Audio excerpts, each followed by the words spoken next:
brillante conferencia, me toca a mí presentar a este señor que tengo a mi izquierda y a ver cómo empiezo, porque para el Colegio de Educadores, para la sección profesional de La Espera, como para mí, pues la verdad es que es un orgullo poder contar con él aquí. Yo tuve el gusto hace 4 años de compartir 3 días con él por motivo de otras jornadas, a las cuales también le invitamos y vino. Y bueno, Nina, cuando se puso en contacto con los ponentes, les envió a todos los ponentes un pequeño correo diciendo que nos dijeran cómo les gustaría que fueran presentados. Y el correo que nos contestó Javier de Lucas era: catedrático de Filosofía, profesor de la Universidad de Valencia en Derechos Humanos. Y ya está. Yo creo que si yo me pusiera a explicar ahora cuál es el currículum de Javier de Lucas, estaba más del tiempo que tiene él para hablar. Entonces, yo lo único que puedo decir es que creo que es uno de los pensadores que tenemos en nuestro país y que encima lo tenemos aquí en Valencia, que lo define su coherencia y lo define su humildad, y que ha estado trabajando representando al Estado español en Francia, que su trayectoria profesional, sus escritos y sobre todo lo que él dice no nos puede quedar en saco roto, y que Javier, tienes la palabra, porque yo la verdad es que se me está poniendo la carne de gallina, porque creo que es muy importante que tú estés hoy aquí con nosotros y que creo que de ti podemos aprender mucho. Así que gracias.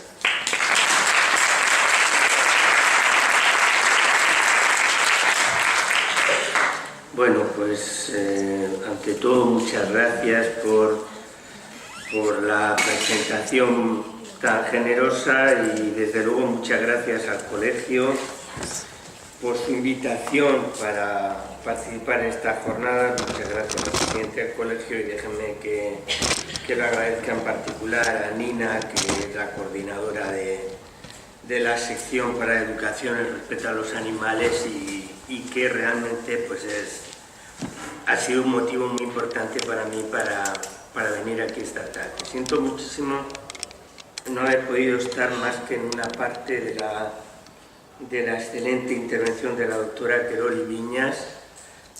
No he podido estar esta mañana, en la que seguro que ha sido una conferencia inaugural extraordinaria del profesor Mosterín, y luego acompañarles en el resto de las actividades pues, por obligaciones docentes en la facultad en la que yo doy clase. Yo no traigo PowerPoint y desde luego no tengo la capacidad de intervenir que ha demostrado la profesora Querol y Viñas, y además mi perspectiva es una perspectiva que quizá en principio pudiera parecer alejada del cometido y de los intereses profesionales de aquellos de ustedes que son colegiados del colegio. Habrá quizá algunas otras personas que sean profesionales o estudiantes de otras disciplinas u orientaciones. La mía es, como recordaba antes el presidente, la mía es una formación básicamente jurídica, y trabajo actualmente en el Instituto de Derechos Humanos, y es precisamente en el Instituto de Derechos Humanos donde comencé, no hace tanto tiempo, comencé a interesarme por los derechos, por la cuestión de los derechos de los animales no humanos. Digo no hace tanto tiempo, pero todo es relativo, claro, porque resulta que la primera clase que yo di en mi vida la di en este sitio. Pero sucede que la di hace algo más de 40 años, es decir, que la mayoría de ustedes no habían nacido, ¿no? Y ahora, bueno, pues vuelvo aquí. Esto fue en su momento en la Facultad de Derecho. en ese lapso de tiempo he dedicado relativamente poco, por tanto, a ocuparme, a estudiar, a leer sobre los derechos de los animales, porque de lo que yo vengo a hablarles es de por qué hay que hablar, en mi opinión, de derechos de los animales no humanos. ¿Por qué no hay que hablar simplemente de preocuparse de su bienestar? ¿O por qué no hay que hablar simplemente, que es mucho y es muy importante, de no ser crueles con los animales? ¿O por qué no basta ni siquiera con decir que tenemos deberes morales hacia los animales, o, como quieren algunos, deberes morales hacia nosotros mismos que nos obligan a un modo de trato con los animales? No, yo creo que es pertinente hablar de derechos. Es más, yo creo que la cuestión de los derechos de los animales no humanos, y en adelante, para no ser más largo, seguiré hablando de derechos de los animales, es una cuestión de una relevancia que desborda no solo lo jurídico, que ya es bastante, sino también lo político. Lo político en el sentido fuerte. O sea, que reunirnos a discutir este tema no es una cuestión simplemente de capacidad, de empatía, de sensibilidad, no es solo una cuestión de militancia hacia seres que están más desvalidos o que son más vulnerables, no, es una cuestión política en el sentido fuerte. Y si digo esto es porque creo que el problema último de los derechos de los animales no son tanto los derechos de lo que yo voy a hablar, sino los mecanismos por los que hemos llegado a aceptar como natural o como fatal una sociedad en la que podemos y debemos oprimir a los otros. Una sociedad basada en la desigualdad y, en buena medida, en la violencia. Hacia los otros, hacia cualquier tipo de otros. Una sociedad, digo, violenta y patriarcal, en buena medida todavía, que trata a cualquier otro, a todos los otros, también a los animales no humanos, como medios para cualquier fin, por ejemplo, para el placer, para la diversión de algunos seres humanos que se encuentran en la situación asimétrica de desigualdad de poder que les permite dominar, discriminar. Discriminar, es decir, tratar de modo desigual, y dominar, dominar hasta el extremo de utilizar al otro como una herramienta, como una cosa, negarle su condición y por lo tanto negarle el respeto y el reconocimiento. Y resulta que el respeto y el reconocimiento son, a mi modo de ver, el mecanismo básico del derecho. De manera que, como voy a tratar de hacer ver, pero eso estaba muy bien indicado, muy bien expresado en la ponencia de la doctora Querol y Viñas, el que los animales tengan derechos responde en buena medida a que es una forma en la cual nosotros garantizamos nuestros derechos.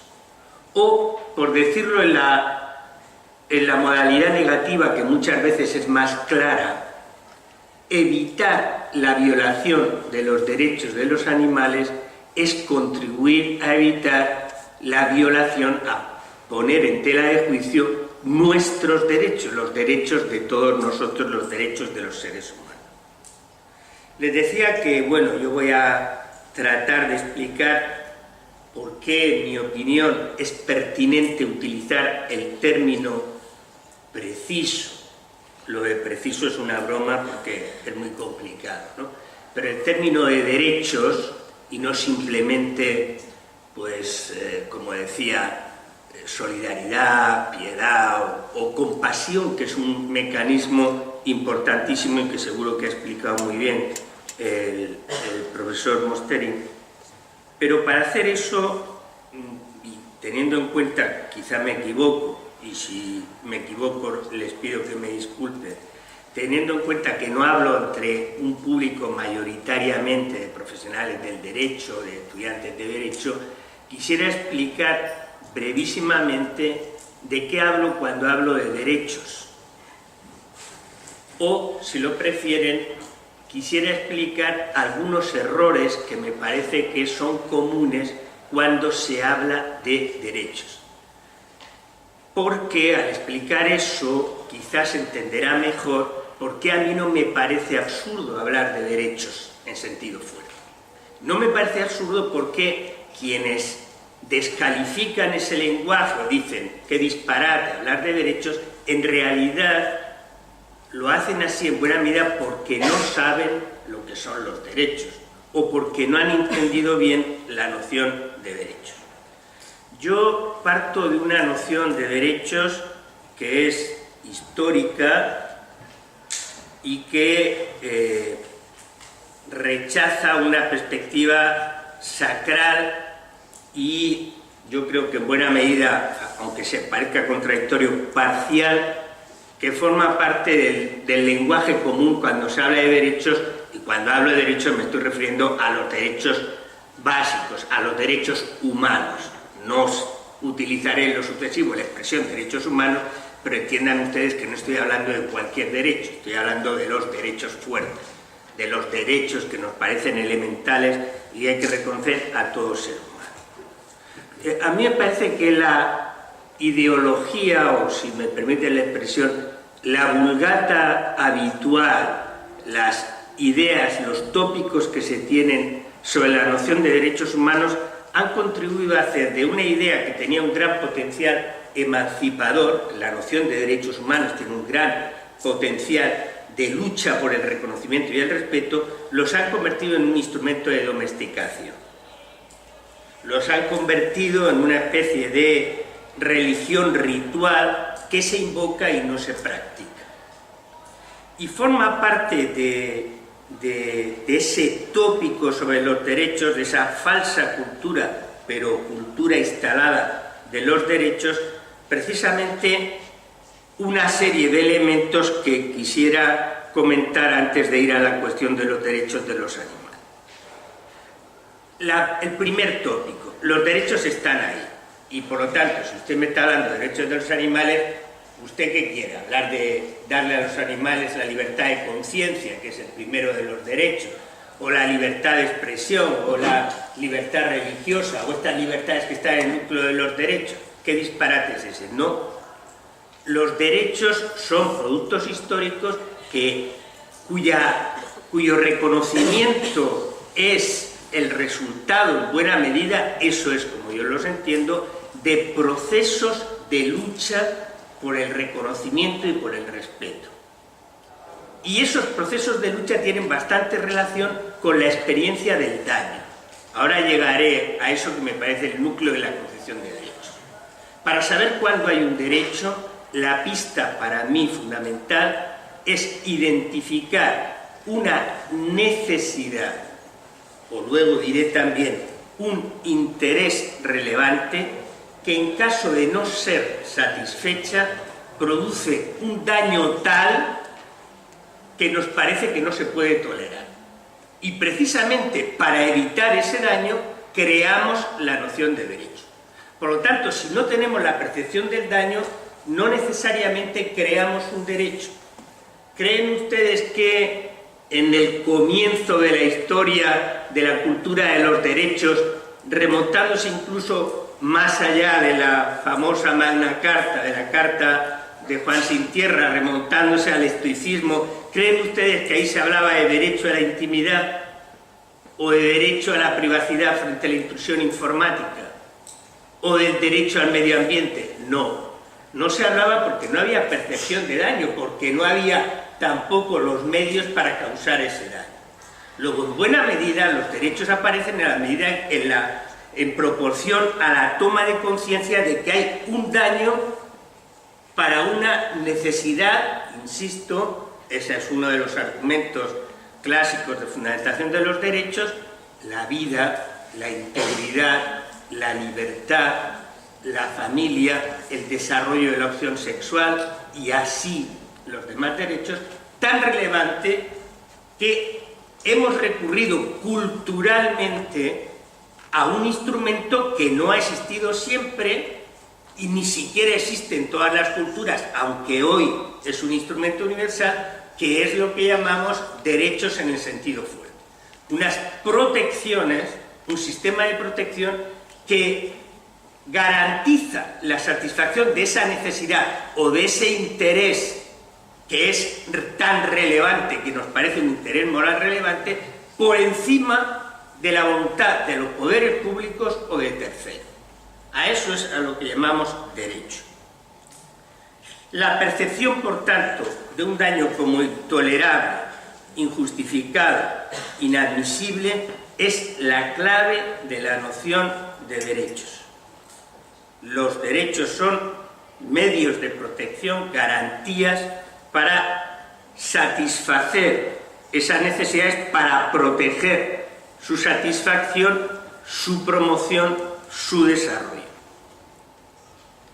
La lucha por los derechos, que he dicho, me parece, es una idea vieja, que se encuentra en la tradición jurídica desde un jurista alemán que se llamaba Rudolf von Jhering, pero que se encuentra en la tradición filosófica, al menos desde Heráclito.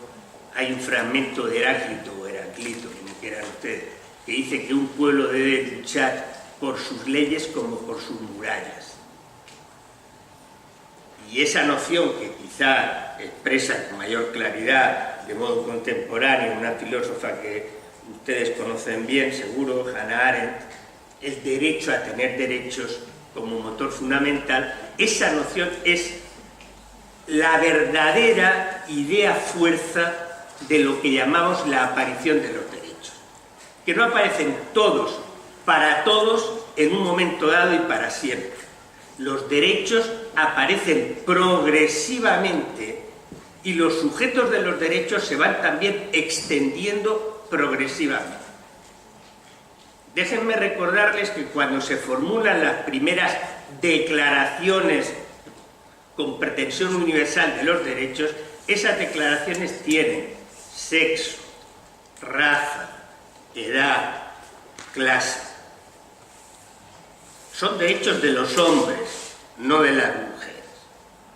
Hace unos días recordábamos precisamente la Declaración de los Derechos, el aniversario de la Declaración de los Derechos de la Mujer de Olympia de Gouges, que era una pensadora francesa contemporánea de la Revolución, a la que nadie le hizo ningún caso, claro, y que escribió precisamente una Declaración de los Derechos de las Mujeres. Poco después escribe Mary Wollstonecraft, una figura clave en la teoría y en la práctica de la lucha por la igualdad de las mujeres y en el feminismo, una reivindicación de los derechos de la mujer. Los derechos al principio son derechos de los hombres en masculino, pero no de todos los hombres, son derechos de aquellos que se pueden permitir ejercer esos derechos porque están liberados del trabajo. Y por tanto, la mayor parte de los hombres no son titulares de derechos, los trabajadores no lo son. Son derechos de los adultos. El reconocimiento de los niños como sujetos de derechos es de anteayer. Piensen ustedes que la Convención de Derechos del Niño tiene poco más de 20 años. Hasta hace muy poco, los niños eran una propiedad de los padres. Y sí, si tienen suerte, son queridos, son protegidos, pero no son titulares de derechos, y menos aún titulares de derechos, por ejemplo, frente a actos de violación de derechos de sus propios padres o de la familia. Pero eso no para ahí. También sabemos que esos derechos tienen raza o condición etnocultural. Los derechos son, en primer lugar, los derechos del hombre blanco. Y el resto, como no es ser humano, porque no es hombre, no es blanco, no es sujeto de derechos. El reconocimiento verdaderamente universal por encima del dato cultural, o si quieren ustedes, en una terminología hoy afortunadamente superada, racial, también es de antes de ayer. Y si no, nos explica la pervivencia de una institución económicamente necesaria para un tipo de modelo socioeconómico, pero una institución que supone la máxima violación de los derechos, o casi la máxima violación de los derechos, que es la esclavitud, que también desaparece anteayer y que de todas maneras hay que decir que sigue existiendo y que la hemos reinventado. De otra manera, pero la hemos reinventado. Y la esclavitud, en el fondo, como aprendemos cuando estudiamos los primeros cursos de Derecho, consiste en tener a un ser humano como una cosa. Ese ser humano no es persona, no tiene reconocimiento. Es mi propiedad en el sentido más fuerte y extremo de la noción de derecho de propiedad, que saben ustedes que se define, y si no lo saben, se lo recuerdo, con 3 tipos de competencias. Ius utendi, derecho de usar; ius fruendi, derecho de disfrutar; y ius abutendi, derecho de abusar. El propietario, respecto a su propiedad, puede usar, disfrutar y abusar de su propiedad. En la noción original, naturalmente, en la evolución de la cultura jurídica se introducen luego limitaciones. Bueno, respecto a cualquier cosa que es propiedad, el mecanismo inicial que atribuye esa condición al propietario permite, por tanto, usar, disfrutar y abusar. Por lo tanto, la historia de los derechos nos muestra una historia de ampliación en 2 ejes. Ampliación de las necesidades cuya satisfacción exige ese tipo de protección, que no es solo la vida, ni solo la integridad física, ni solo la libertad de conciencia, sino que se va ampliando el abanico de derechos, incluso hasta derechos como los que se llaman de tercera generación, piensen en el medio ambiente, en el desarrollo, etc. Y ampliación de los sujetos, esa onda expansiva que va desde el sujeto inicial, que es el varón blanco adulto, hacia el resto de los seres humanos. Esa lucha por los derechos, por tanto, es una lucha por todos aquellos a los que debemos reconocimiento y respeto. Pero resulta, y eso es la tesis que quiero presentarles y de donde, en la que basaré la argumentación de la pertinencia del uso fuerte del término derecho, resulta que esa lucha por el reconocimiento y por el respeto, que es una lucha contra la discriminación y contra la violencia, yo creo que esos son los 2 ejes básicos: luchar contra la desigualdad, luchar contra la violencia. Es una lucha que no se detiene ahí.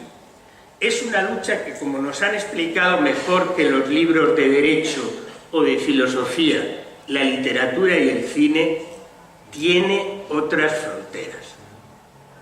Y es una lucha que llega a la frontera aparentemente irrebasable. Esto, para buena parte de mis compañeros juristas, es una blasfemia jurídica, del ser humano como sujeto, único sujeto, en exclusividad de los derechos.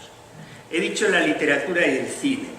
Les recordaré tan solo una obra literaria en la que encuentro esta argumentación, naturalmente no de modo expreso. Me refiero a una de las obras cumbres de la filosofía política. Muchos de ustedes la habrán leído, aunque quizá no en esa clave de una obra de filosofía política. La habrán leído sin saberlo, que era una obra cumbre de la filosofía política. Eso es un juicio que pongo yo, pueden ustedes no estar de acuerdo conmigo, porque se trata de los viajes de Gulliver.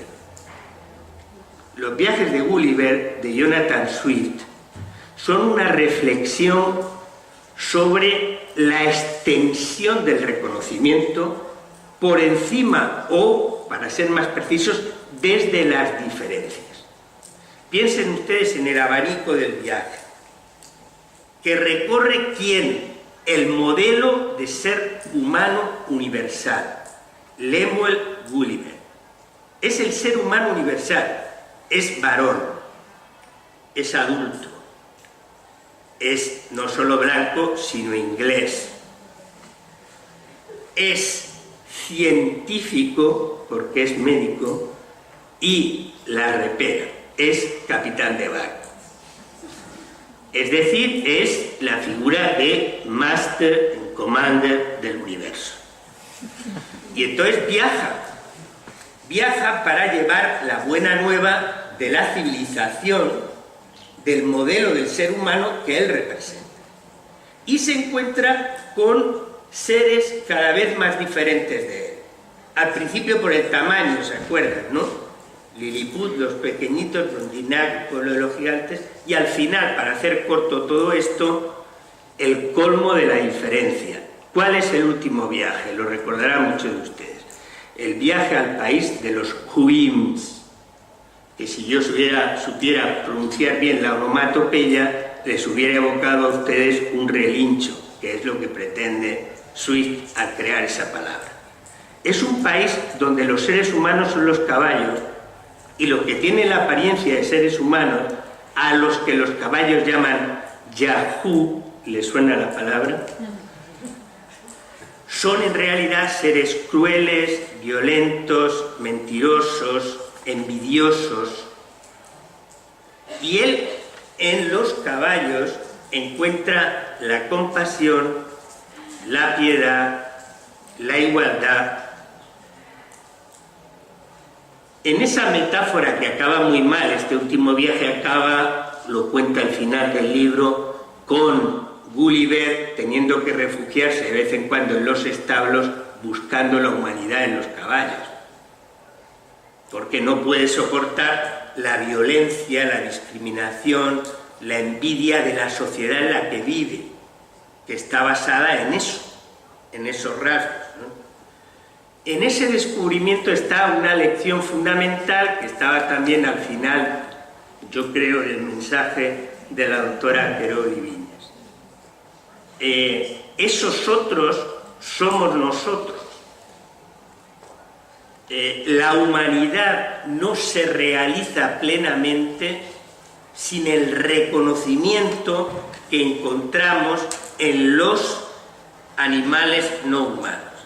Es la misma parábola que ha explicado de otra manera, decía literatura, el cine, sobre todo en los géneros del oeste de la ciencia ficción, que son los géneros donde aparece la figura del otro. Les pongo dos ejemplos de ciencia ficción porque me temo que el ejemplo de cine del oeste que tenía en mente es demasiado antiguo para la mayoría de ustedes. El ejemplo es una película de John Ford que para Spielberg y para mí, que estamos en un plano diferente, ¿verdad?, de conocimiento del cine, es la mejor película de la historia del cine. Se llama The Searchers, Centauros del Desierto, se llamó en castellano, ¿no? Que es una película sobre un perdedor, porque es sudista, que cuando regresa de perder la guerra encuentra que los indios, así entre comillas, se han llevado a su sobrina. Y eso, él descarga toda su violencia en eso, ¿no? En el rechazo que le produce que su sobrina se convierta en alguien que es un otro radical, porque ni siquiera es un yanqui, es un salvaje. Eso está también en las películas de ciencia ficción. Piensen en la serie Alien, piensen en otra obra maestra, Blade Runner. En la serie Alien, el final de la serie Alien, por cierto, muy mal considerado, y yo creo que sin embargo esa cuarta entrega es una gran película, acaba con un diálogo entre Ripley, que ya no es Ripley, como saben ustedes, porque es un híbrido de Ripley y el Alien, después de muchísimos experimentos, y un cyborg que encarna esa cleptómana que se llama, ¿cómo se llama? Winona Ryder. El diálogo es el cyborg, que es Winona, le dice al otro que aparenta ser un ser humano, pero que en realidad es un híbrido, que se siente extraña regresando a la Tierra, es un extranjero, es un alien. Y aquella le dice lo mismo que decía San Agustín, que repitiera Rimbaud y que Kristeva copió, diciéndole: no te preocupes, todos somos aliens, todos somos otros, ¿no? Blade Runner lo explica lo mismo. En Blade Runner hay unos seres que son mezcla de carbono y silicio, son inteligencias artificiales, se les llama réplicas porque son exactamente igual que los seres humanos, y los utilizamos para aquello que los seres humanos no queremos utilizar. Y esos vienen a pedir por qué no son reconocidos igual que los seres humanos. Yo lo he explicado y escribí un librito sobre eso, en términos de que en realidad es una historia de inmigrantes irregulares, la de Blade Runner, porque en el fondo la historia es muy parecida. Los queremos para que cumplan unas funciones, pero no los queremos reconocer como igual. Una frase genial que los que han estudiado alguna vez algo de migraciones recordarán, una frase del alcalde que protagonizó el pogrom más horroroso que se ha vivido en la historia reciente de España, con intentos de linchamiento y todo tipo de violencia, en la población de Ejido, y que por cierto luego salió elegido con más mayoría, y hay que ponerle nombres a estos salvajes. Este señor se llamaba Enciso, creo recordar, y tuvo esta frase genial: a las 7 de la mañana, eran otros tiempos, claro, a las 7 de la mañana todos los inmigrantes son pocos, a las 7 de la tarde todos los inmigrantes sobran. Es decir, vale, que trabajen ahí, pero luego yo no los quiero ni ver. No tienen que existir para mí porque no son iguales que yo. De nuevo, discriminación y violencia. Mi tesis es que la lucha por los derechos de los animales es una frontera en esa clave de la lucha contra la discriminación y contra la violencia, una lucha por el respeto y el reconocimiento de necesidades básicas que ellos tienen también y que merecen el máximo de protección que nosotros podamos ofrecer. Y ese máximo de protección, quizá inventemos otro, de momento lo llamamos derechos, porque tienen la garantía detrás de la cual está el monopolio de la fuerza. Eso no quiere decir que los derechos sean absolutos y que reconocer un derecho me blinde frente a todos los demás. No. Los derechos juegan en un juego de ponderación y conflicto. Mi derecho, recuerden el motivo kantiano, mi libertad llega hasta donde llega la libertad del otro. Mi derecho tiene que conjugarse con el derecho del otro, e incluso diferentes derechos pueden entrar en colisión entre sí. Por ejemplo, el derecho a la vida y el derecho a la libertad, o el derecho a la información y el derecho a la intimidad, tantos otros que ustedes conocen, ¿no? Yo creo que en lo que se refiere a los animales no humanos estamos exactamente en la misma línea argumentativa que tiene su fundamento, y seguro que eso lo saben ustedes, se habrá discutido en la sesión de hoy, que tiene el fundamento filosófico, uno de los fundamentos filosóficos, en la conciencia que nosotros tenemos de su conciencia de sufrimiento y por tanto en la capacidad de compasión en sentido fuerte.